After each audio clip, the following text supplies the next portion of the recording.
We'll leave it at that. Chris has lived a colorful life. Yes, we'll put it that way. Say that. Let's talk some Steelers and Texans, Chris Canty. And Steelers over the Texans, Chris Canty. Pittsburgh clinched a first-round bye with their win. Le'Veon Bell had 69 yards and a touchdown. Juju Smith-Schuster caught a TD. Martavius Bryant even stepped up. And Ben Roethlisberger did some Ben Roethlisberger things. Note who we are not mentioning, Antonio Brown. He was still out nursing his injury. Chris, how important is the bye for the Steelers Super Bowl hopes here? Well, the road to the Super Bowl in the AFC goes through Foxborough. I think everybody understands that. But when you look at this Pittsburgh Steelers team, it's better to have the bye than to not, because it's always better to be one of 8 teams that have a chance of winning a Super Bowl rather than being one of 12. Yes. Yep. You get a chance to host a home playoff game in the second round. You're doing good with those numbers. No, I'm just breaking it down. Yeah, See, this is what the coaches tell us when we have that situation occur. So I'm just looking at this situation with the Steelers under Mike Tomlin. The two times they've been to the Super Bowl, they've had that first-round bye. So you win one home playoff game, and you got a chance to be in the conference championship game. But the biggest aspect of having that bye week is being able to have the extra rest, especially with a veteran team and especially with the Pittsburgh Steelers having their star receiver, Antonio Brown, being banged up.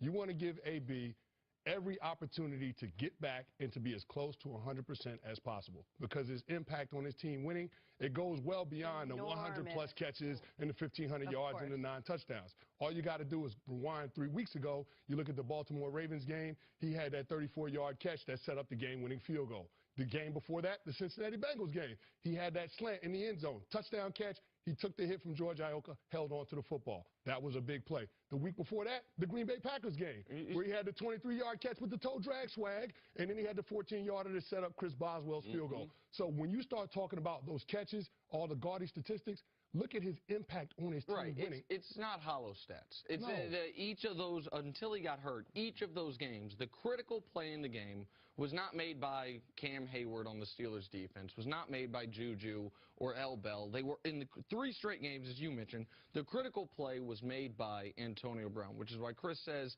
and I think most people believe he's the best wide receiver in the NFL right now. You mentioned why the bye is important because you're one of 8 instead of one of 12, and you have more time to get people healthy. I'm going to add something else. You have one less game to get people hurt. Like, whomever the Steelers play in round 2 will be less healthy than they were a week prior just because it's pro football. Like, that's just the reality of it. Someone on that team is going to get banged up.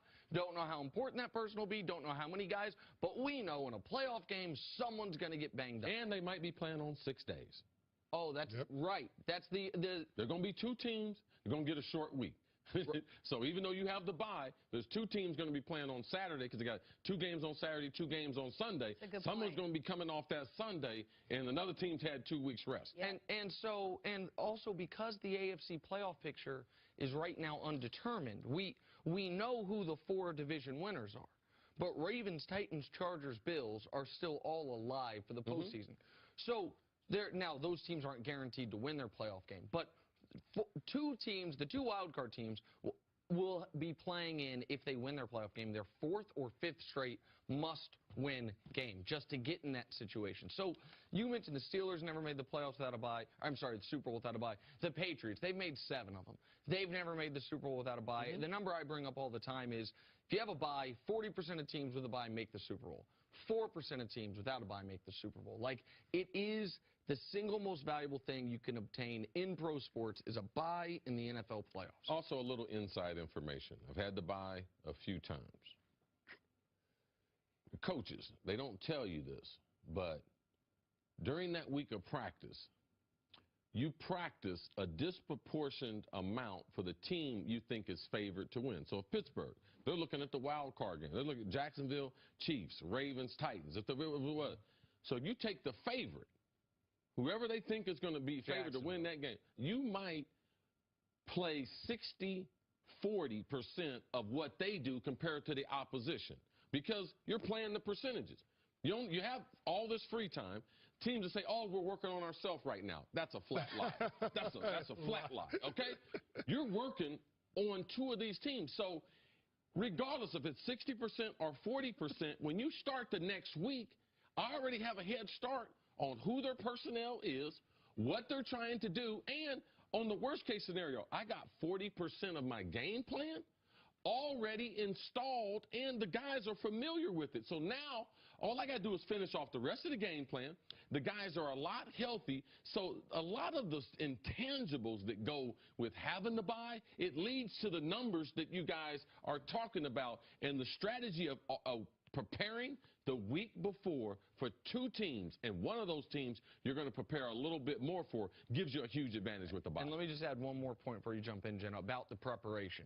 Right now, the 3, 4, 5, 6 in the AFC playoffs, Jacksonville, Kansas City, Baltimore, Tennessee. Those 4 teams have one thing in common. The Steelers have played them all this year.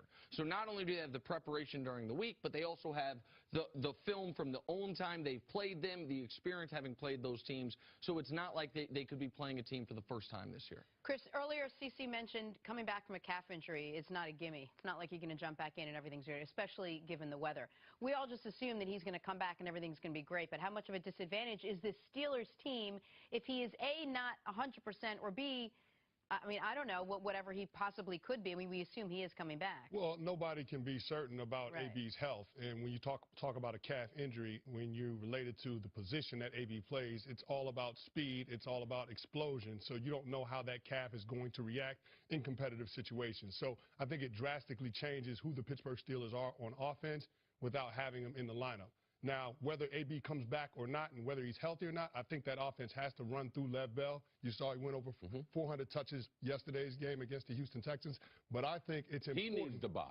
He needs to buy. Yes. He needs to buy because, I mean, that's a lot of wear and tear for a running back. But when you look at Antonio Brown, it's so critical for the Steelers to have him on the field because when you're in those high leverage situations, 2-minute offense, when you got to put the ball in the air, AB has proven that he can make those plays. He's at his best when his team needs him to be at his best. He has that competitive greatness, and you can't replace that. You can't supplement that. I love Martavis Bryant. I love Juju Smith-Schuster, but they're not Antonio Brown.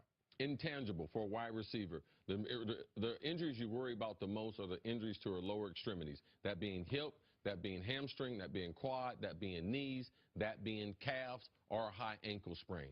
He has a calf. Also, since they've had Heinz Field is always in the top 5 worst field conditions in the NFL, all right? It's a natural surface, grass. It comes apart in big chunks. So for a undersized guy playing on a slow, chunky field who has a substantial calf injury, now this is what I'll be watching, because if he was on turf field, every step is perfect, I wouldn't be as concerned about him compared to that Kentucky bluegrass or that heavy grass they have in Pittsburgh. And how cold it might be, right? You talked a lot about the global warming is real, but it's not going to be in Pittsburgh. But you've talked a lot about how it's so much harder to come back from an injury in cold weather than in warm weather. Yeah. Like your body just doesn't respond. We can do a quick example. Next commercial break, I can hit you in your nose in the studio, and then we can go outside and hit you out there. Yep, him. Yeah. Awesome. Chris, thanks so much for hanging out with us. Yep. Much appreciated. Coming up, which team in Pennsylvania has a better chance of making